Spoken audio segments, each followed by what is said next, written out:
திருச்செந்தூர் கோயிலிலே வேளாடணும் சண்முகா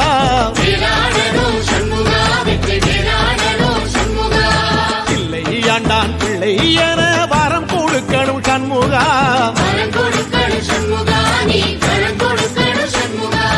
கண்ணுபடும்படி சண்முகா இந்த காலம் முழுவதும் சண்முகா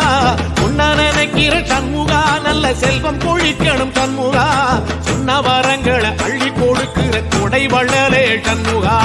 கோடி வணக்கம் சண்முகா பல கோடி வணக்கம் சண்முகா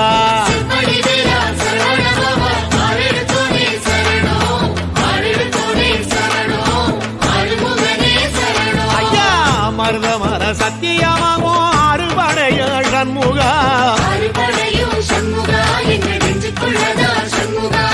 தங்கரதா ஏறி வந்து நீ எட்டி பாறையா சண்முகா